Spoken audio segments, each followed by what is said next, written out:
Hey everyone, Dr. Walker here. This is video 224.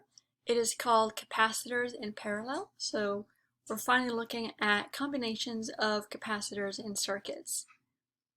Capacitors in parallel are connected in such a way such that they look like this, basically. You have to be able to recognize this formation.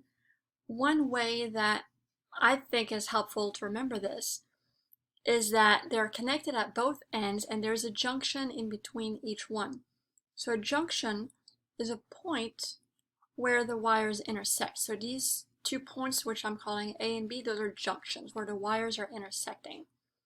So this capacitor 1 is connected to capacitor 2, but there's a junction in between that connection, but nothing else, just a junction. Same thing with the negative plates. There's a junction in between the plates, but nothing else. You see the battery is not in the way of anything. So that's a way that you can recognize that capacitors are in parallel. Keep in mind that it doesn't matter where on the wire, right? The black lines are all wires here. This is a battery. It doesn't matter where on the wire the capacitor is as long as it's not going through a junction. So what I mean by that is if you had this capacitor, if it was right here instead of here, and this was just a plain wire, well, these two would still be in parallel because you still have this plate connected to this plate with this junction between. This plate, even though it's a longer wire, it's still connected to this plate with a junction between. The length of the wires doesn't matter at all. You can change the shape of the wire, the placement of the capacitor, as long as you're not putting it through a junction, right? If you put it here, that would be different because you moved it through a junction, and these two would actually not be in parallel anymore because this plate is connected to the battery rather than being connected to the other plates of capacitor or 2. Whenever you have capacitors in parallel, then you can simplify the circuit to find the equivalent capacitance. So what this means is that you're finding a capacitor that has the same effect on the circuit as the original capacitors. So this capacitor stores as much energy and charge as the combination of these two. And this is going to be something that we do all the time with our circuits, is that we like to simplify them to the equivalent capacitance. Let's look at some properties of capacitors in parallel. The first thing is that the potential difference across each capacitor is the same. If we go back to this picture here, we see that the 2 capacitors are connected in parallel, and down here this is the symbol for a battery, in case I forgot to mention that. So that's the battery is providing that potential difference. Whenever your capacitor is connected to your battery and one end of the capacitor is connected to one end of the battery, the other end of the capacitor is connected to the other end of the battery, it doesn't matter if there's a junction or not. All the points on this wire, this is a conductor, it's an equipotential surface, all of these points are at the same potential. So if you imagine your battery, and I like to use 0 volts for the negative terminal and 9 volts for the positive terminal, just I like numbers sometimes help simplify things. So that means that all of the points on this wire here are going to be at 9 volts. Even over here, all the points on all of this wire, it's just a wire, it's an equipotential surface, 9 volts. And then on the other side, all the points on this wire, it's just a wire. Everything that is connected by just a straight wire is going to be at 0 volts. So what you see is that when these capacitors are connected in parallel, the potential difference across each capacitor, you can see, is 0 volts to 9 volts, is the full 9 volts. For each capacitor gets connected to the full 9 volts of the battery, it's as though either one of these capacitors weren't there. You can just completely ignore this one and see that C1 up top gets the full voltage.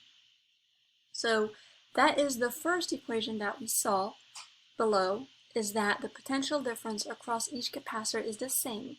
They all get the full voltage of the battery. Second property says that the equivalent capacitor must store the same total charge as the two individual capacitors put together.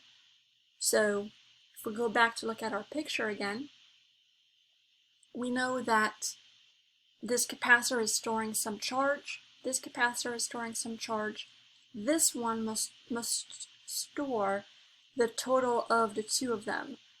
One way that you can think of this is, if you imagine that you had a bunch of them in parallel instead of just two, just for visualization purposes. If you had a whole bunch of capacitors in parallel, can you see that it's as though you kind of had like a big capacitor with just a bigger plate? So if that helps you remember, then that shows you, well, if this whole big capacitor, which is the equivalent capacitor, again, this is just for visualization purposes, if it's got the size of all the plates put together, then it's going to store all of that charge added up together. So that's one way to think of it, that the charge on the equivalent is going to be the total of the charge on each individual capacitor. You could have more than two capacitors in parallel, so this should actually say plus dot dot dot. How many ever capacitors in parallel? The equivalent capacitance, the equivalent charge is a sum of all of them. And then the last property is the equivalent capacitance is blank, then any of the individual capacitors. So you can already see the equation, so you can see that the equivalent capacitance is the sum of all of the individual capacitors. So that means that the equivalent capacitance must be greater than any of the individual capacitors. So again, you can think of it as that capacitor being holding all that extra charge, so it has all of the sum of all of the capacitances. You can even use this equation, this first equation, to derive this equation, but you can do that as an exercise if you're interested. Let's look at one final question for this video, and that is to start being able to identify which capacitors are in parallel, because once you have a more complicated circuit, you're going to have to be able to identify these combinations. So, which of the following capacitors are connected in parallel? Stop the video, look at them, think about it, and let's take a look. Is it 1 and 2, 2 and 3, all 3, or none? So it actually turns out that it's going to be 2 and 3. 2 and 3 fit the criteria that we said, that the plates are connected with just a junction in between. Then the other two plates are also connected with just that junction in between. If you were looking at C1 and C2 perhaps, the problem with those is that the left plate of C1 is not connected to the bottom plate. So if there had been a wire over here on the left, then C1, C2, and C3 would actually be in parallel. But without that wire, it's only C2 and C3.